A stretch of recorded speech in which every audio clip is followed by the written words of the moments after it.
Hey guys, welcome back to my channel. December is rapidly coming to a close, so it is time for my December wrap-up video. I'm gonna try to edit and upload this video same day, which means that this is gonna go up on a slightly different day than normal because today is the first day of the holiday BookTubeAthon. And I know that this is slightly crazy, but I am gonna try to also complete the holiday BookTubeAthon on top of the 50 book reading challenge. So let's get started with everything that I have read so far in December. The first book that I finished was Monstrous Affections for the Book of Short Stories category. I will put a picture of the cover here because I have this book in physical form, but it has disappeared. I don't know where it is. The stories in this collection vary a lot. They are creepy, and some of them I really thought were kind of in the horror genre, and some of them were funny, and so they vary a lot in terms of tone. And some of them I definitely liked more than others, which is always my problem with collections of short stories. But I think that overall the collection is interesting and worth checking out. The next book that I read this month was for the category of the first book of a popular author, so I chose Maureen Johnson's Key to the Golden Firebird. Again, I'll put a picture here. I read this one on ebook, so I don't have a physical form of it. It is about three sisters whose father suddenly dies of a heart attack, and then the time sort of jumps ahead a year to how they've all sort of fallen apart in various ways and them trying to sort of pick their lives back up and move on. I liked it. I thought that it was somewhat rough since it was Maureen Johnson's first book. You can just kind of tell that she doesn't totally have her voice yet, and so I've liked some of the ones that she wrote later much more, such as the Shades of London series. I love that series, but I think that it's a little bit more sophisticated. But Key to the Golden Firebird was still a pretty good read. I read it really quickly, and I enjoyed the sometimes tumultuous but still interconnected relationships between the three sisters. The next books on the list were for the category of a book on the bottom of your TBR pile and a book with antonyms in the title, which were Days of Blood and Starlight and Dreams of Gods and Monsters by Laini Taylor. These are books 2 and 3 in a series that begins with Daughter of Smoke and Bone. I will put a picture of the cover here. I used to own this book, but I think I got rid of it actually because I kind of didn't like it that much. Like, I didn't hate it, but I read it all the way through and then went, that was okay, but maybe not my thing. So I wasn't actually gonna read the series, but then they convinced me to because apparently she got a different editor in between books 2 and 3. And part of the problems that I'd had in book 1, it just sort of, it took too long to get to the point, and it spent a lot of time just kind of messing around with this relationship between these two characters that I didn't really care that much about, and so it's kind of a complicated story. It's about a girl with blue hair and eye tattoos on her hands. She's had these since birth and she doesn't know why, who also gathers teeth for monsters that are like hidden from the world. And this all happens in Prague, and then there's an angel that's following her, and there's stuff about past lives and parallel universes, and anyway, problem was that the main character, Kaudu, spends a lot of the first book not really knowing what's going on. And I just found that really frustrating and kind of annoying, and also we're supposed to care about this romantic relationship when there's like way more interesting things happening. So like I said, I wasn't really planning on reading the rest of the series, except that these are really good. I started the second book and I was actually really surprised by how much I enjoyed it. So yeah, an editor can make a huge difference, and after the first book, it actually becomes a pretty solid fantasy series. It has stuff about this epic battle between like angels and chimeric monster beasts, and we actually are meant to side with the chimeric monster beasts.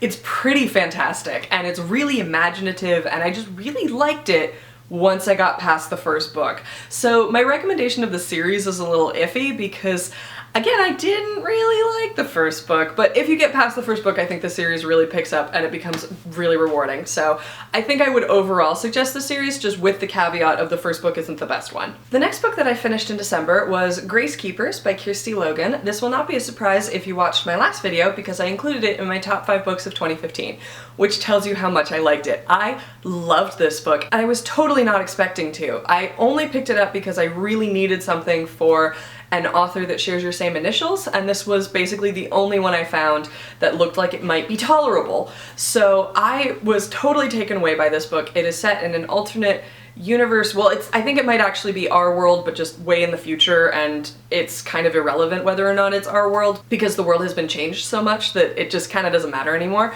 The world has pretty much all been taken over by water except for a few islands, and society has divided into landlockers and damplings based on where you live. And it has just this lovely folklore air to it. It has this magical realism elements to it. The two main characters are the bear girl in a circus named North. It is a traveling boat circus.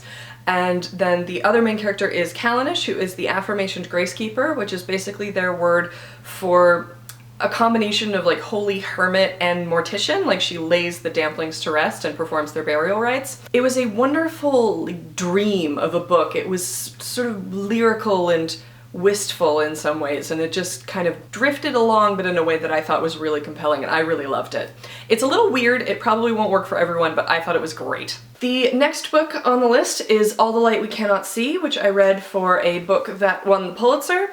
I can see why people like this book, but it just didn't really work for me. I don't really like World War II books, and also I just felt like the story had been done already. Like, I got only a few chapters in and I could pretty much already tell how the entire arc of the book was gonna go, and so it didn't surprise me really. It just kind of happened, and I think that that's unfortunate, but it just didn't really work for me. So it has two main characters, which are a blind French teenage girl and a young German soldier, and it sort of goes along their two parallel lives, you know, her life in Paris and then in a little seaside town of Saint-Malo, and then his like life in a coal mining town and going into this like awful boarding school for the Hitler Youth. I just didn't feel like it did anything new, and I thought that it was very pretty, but it just didn't really add anything, and so it just, like I said, didn't really work for me.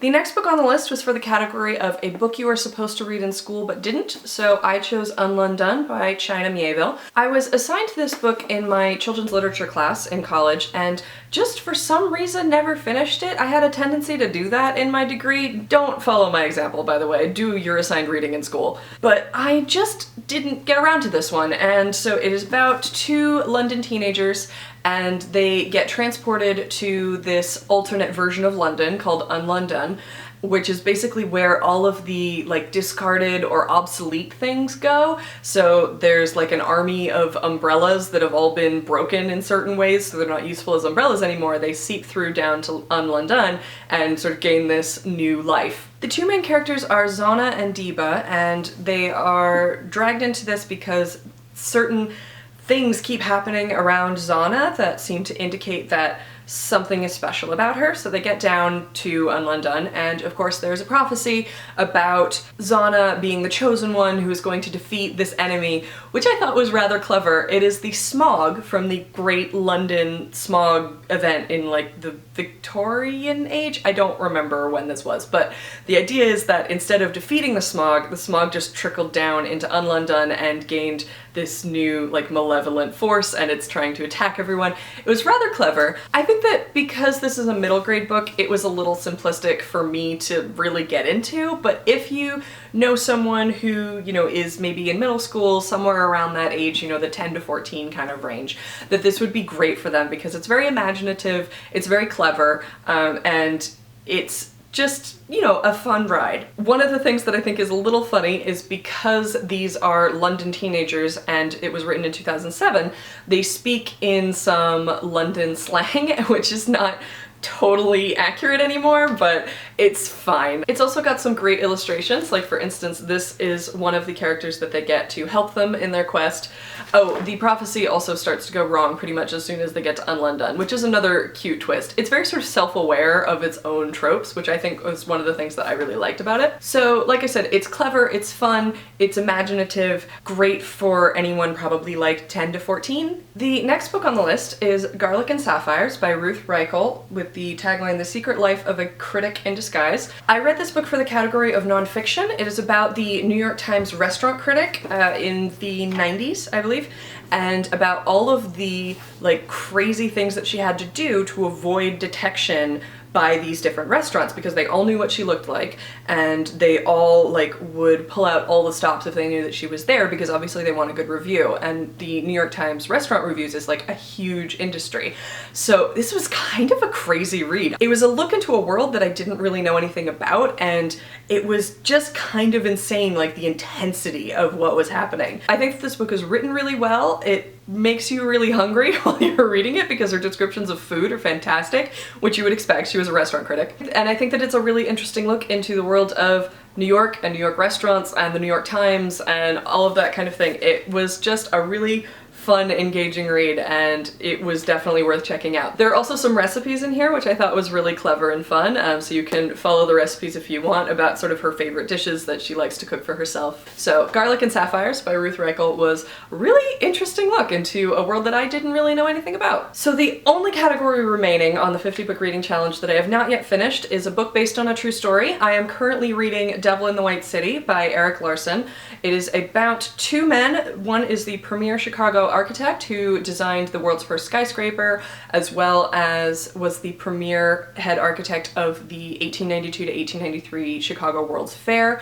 And the other is a urban serial killer who preyed on single women who came to Chicago for the World's Fair. It is fascinating. I'm about a third of the way through it, and it is absolutely intriguing. I'm doing it on audiobook, and I will be finished with it by the end of December, have no fear. I am absolutely not going to fail on this 50 book reading challenge because this is the only book remaining. However, really quickly for the rest of the video, since this is the holiday BookTubeAthon, I wanted to go through my TBR pile for the next few days. So in addition to trying to finish Devil in the White City on audiobook, I am also going to be trying to read Let It Snow by John Green, Maureen Johnson, and Lauren Miracle, I guess, for the category of a book with white on the cover. And also because, you know, it's Christmas themed and it's still the holiday season. The next one, for a book that was a gift, I'm going to be attempting to read the third omnibus volume of Holic by Clamp. This is a series that I have been reading since high school and never finished, and my best friend gave me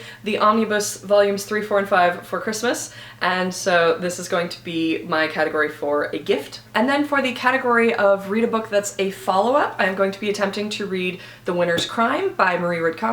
I read book 1 of this series, The Winter's Curse, for the summer full-length BookTubeAthon back in August, so it seemed appropriate that I would read the second book for the holiday BookTubeAthon, especially when one of them is read a follow-up. So I am going to be pretty busy. Today I have to go do a big performance at night, and then Monday and Tuesday I have work, so I'm not totally sure what I'm going to be able to read and if I'll be able to do videos throughout the next few days. Probably not. If I manage to finish all 3 of these books plus the audiobook of Devil in the White City before year's end, I will have read almost 80 books this year because I had the 50 book reading challenge, I had the August BookTubeAthon, and then I had just various things that I felt like reading throughout the year. So this might be a little bit ambitious, and I'm getting a little bit burnt out because I sort of feel like I've been doing BookTubeAthon levels of reading for a lot of this month, but we'll see how much I can get through. And if I do, I think it'll be kind of fun. So hopefully I'll have another video before the end of the year, and I will see you guys very soon with that other video. Thank you for watching. Bye!